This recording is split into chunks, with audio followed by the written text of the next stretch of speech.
የተቀበለችን ቤተክርስቲያን ትንሽ ሆና ሞቅ ያለች ነበረች። በፈገግታ ተቀበሉኝ። ልክ ለረጅም ጊዜ እንደሚያውቁኝ አቀፉኝ። አይናቸውም እንባ አቀረረ። ስለ ሕይወቴ ጠየቁኝ። በፊታቸው ቆሜ እንድመሰክር የጠየቁኝ የመጀመሪያው ቀን አሁንም ሚስጥሬን ያወጣው እየመሰለኝ ስለመጠንቀቅ ገና አስብ ስለነበር ለመመስከር እምቢ አልኩኝ። አንዲት ተለቅ ያሉ የቤተ ክርስቲያን እናት ነገሬን ሁሉ የለወጠ ነገር ነገሩኝ። ያም ምስክርነቴ ለእኔ ብቻ ሳይሆን የሌሎችን የእስር ቤት በር እንደሚሰብር ነገሩኝና አበረታቱኝ። በሕዝብ ፊት ከመቆሜ በፊት በነበረው ሌሊት አልተኛሁም። ያላስተኛኝም ነገር መናገር ባልችልስ፣ ባለቅስስ፣ እንዲና እንዲያ የሚል ስጋት ነበረኝ። በዚያው ሌሊት አዲስ ኪዳኔን ስከፍት ገጹ በሌሊት ከልብሴ በታች ተሸሽጌ ሳነብ መጀመሪያ ወዳገኘኝ ወደዚያው ቃል ተከፈተ። አትፍሪ፣ እኔ ካንቺ ጋር ነኝ አለኝ። እርሱ አልተለወጠም። ለረጅም ጊዜ ያንን ጥቅስ አየሁት። መጽሐፉ ብዙ ጊዜ በመነካካቱ አርጅቶ ጠርዞቹም ተጠቅልለው ነበር። ከወራት በፊት ማንም እንደማያየኝ በማስብበት ክፍል ውስጥ ያፈሰስኳቸው እንባዎች ትንሽ ምልክት በአንዱ ጥግ ላይ አስቀርተው ነበር። ነገር ግን ቃላቱ አልጠፋም ነበር። አትፍሪ ይል ነበር። ቀስ ብዬ ፈገግ አልኩ። ፍርሃት ድንበር ተሻግሮ ከኔ ጋር መጥቶ ነበር። እኔ በአውቶቡስ ጉዞዎች አብሮኝ ተቀምጦ ነበር። ጌታ በተጨናነቁ ገበያዎችም ተደብቆ ይከተለኝ ነበር። በሌሊት ባልጋዬ ግርጌ ተኝቶ በጨለማ ውስጥ ያንሾካሹክልኝ ነበር። ሆኖም ግን አሁንም ከዚህ ሁሉ በኋላ ዝምታ ከእውነት ይልቅ ደህንነት እንደምትሰጥ ሊያሳምነኝ ይሞክር ነበር። ማለቴ ዝም እንድል አሁንም የሚጎተጉተኝ ነገር ነበር። ነገር ግን ሌላ ድምፅ ከጊዜ ወደ ጊዜ እየጠነከረ መጥቶ ነበር። ያም ስሜን የጠራው ድምፅ ነበር። አዲሱን ኪዳን ዘግቼ ወደ ደረቴ አቀፍኩት። በጨለማው ውስጥም ሹክ ብዬ ነገ እንድናገር ከፈለክ አንተ በእኔ ውስጥ ተናገር አልኩት። ለመጀመሪያ ጊዜ ከብዙ ዓመታት በኋላ የማምለጫ እቅድ ሳላስብ ተኛሁ። በነጻነት ተኛሁ፣ በነጻነትም ተነሳሁ። በማግስቱ ጠዋት ቤተ ክርስቲያኑ ቀስ በቀስ ሞላ። ቤተሰቦች ለዓመታት የተጠቀሙባቸውን መጽሐፍ ቅዱሶች ይዘው መጡ። ሕፃናት በወንበሮች መካከል ይሮጡ ነበር። አረጋውያን ሴቶች ሲያልፉ ፈገግ ብለው ይመለከቱኝ ነበር። ሁሉም ነገር ተራ የሆነ ይመስል ነበር። እርሱም አስፈራኝ። ምክንያቱም ሊሰሙት የነበረው ታሪክ በአንድ ወቅት የሕይወትና የሞት ጉዳይ እንደነበር አያውቁም ነበር። ፓስተሩ ስሜን ሲጠራ እግሮቹ ደከሙ።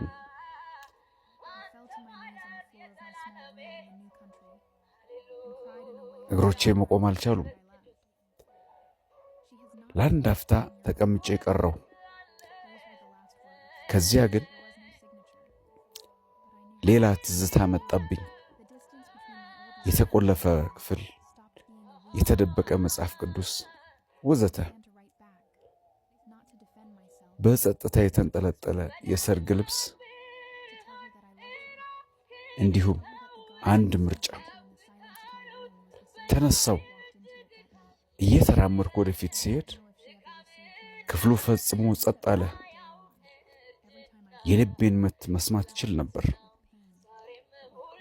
በፊቴ ያሉትን ፊቶች ተመለከትኩና አፌን ከፈትኩ። ነገር ግን ቃል አልወጣም። ጸጥታው ተራዘመ።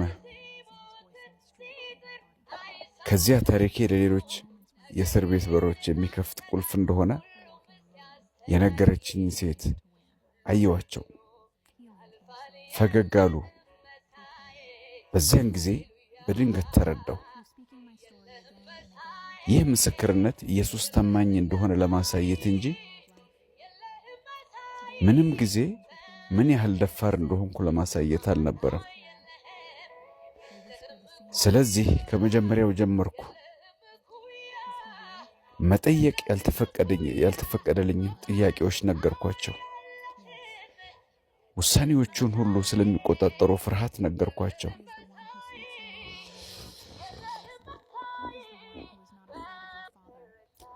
አዲስ ኪዳኔን ለመጀመሪያ ከፍቼ እንዴት እርሱን እንዳገኘው ነገርኳቸው።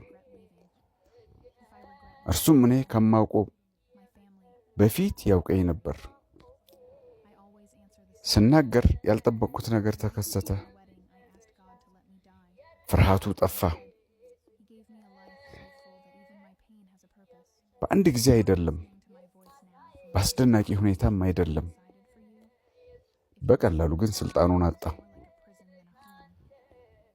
ቀድሞ ሰንሰለት የሚመስሉት ትዝታዎች የእግዚአብሔር ምሕረት ምስክር ሆኑ። እነዚያ ቁስሎች ወደ ምስክርነት ተለወጡ። እናም ከሰርጌ በፊት ሌሊት ስለ ማምለጤ፣ ስለ ጥምቀቴ፣ ስለ ሁሉም ስነግራቸው በክፍሉ ውስጥ ብዙዎች እያለቀሱ ነበር። እኔም አለቀስኩ። ግን እነዚህ የእስረኛ እንባዎች አልነበሩ። ያመለጠች የተረፈች ወጣት ሴት እንባዎች ነበሩ። ስጨርስ አሁንም ክፍሉ ጸጥ ብሎ ነበር። ለአንድ ሰከንድ የተሳሳተ ነገር ተናግሬ እንደሆነ አሰብኩ። ከዚያ አንድ አዛውንት ተነሱ፣ አይኖቻቸውንም እየጠረጉ ለ40 ዓመታት ክርስቶስን ተከትያለሁ። ዛሬ ግን እርሱ እኔን ለማግኘት ምን ያህል ዋጋ እንደከፈለ አስታወስሽኝ አሉኝ። ሌላም ሴት ወደፊት መጣች። ከዚያ ሌላ፣ ከዚያም ሌላ። አንድ በአንድ ሆኖ ስለ ፍርሃት፣ ስለ መጥፋት፣ ስለ ሀፍረት፣ ስለ ሱስ፣ ስለ ሐዘንና ስለ መዳን ታሪካቸውን አካፈሉኝ። የተለያዩ እስር ቤቶች። ሆኖም ግን አንድ አዳኝ። በዚያን ቀን እኛ ያበረታቱኝ እናት ያሉኝን በሙሉ ተረዳሁ። ታሪኬ በማምለጥ እንዲያበቃ ታስቦ አልነበረም። ገና በሩን ለሚፈልጉ ሰዎች ብርሃን እንዲሆን ነበር ለካ የታሰበው። ከሀገሬ ከወጣሁ በኋላ ለመጀመሪያ ጊዜ እንግዳ እንዳልሆንኩ ተሰማኝ። ቤተሰቤን አጥቻለሁ። ሌሎች የመረጡልኝን ሕይወት ክጄ መጪ ሕይወቴን አጥቻለሁ። ከእንግዲህ በደህና ሊጠራ የማይችል ስም አጥቻለሁ። ነገር ግን በክርስቶስ ውስጥ ከዚህ ሁሉ የሚበልጥ ነገር ተሰጥቶኛል። ድንበር የማያውቅ ቤተሰብ፣ ማንም ሊሰርቀው የማይችል ተስፋ፣ ማንም ሊወስደው የማይችል ሕይወት፣ ማንም ዛቻ ሊያደርስበት በማይችል ቦታ የተጻፈ ስም።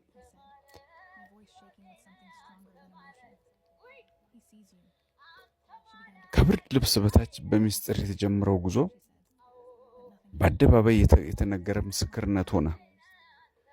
በመንገዱም ሁሉ ኢየሱስ ከኔ ጋር ነበር። መድረሻው ላይ እየጠበቀ አልነበረም። እርሱ በእሳቱ መካከል ከጎኔ እየተጓዘ ነበር።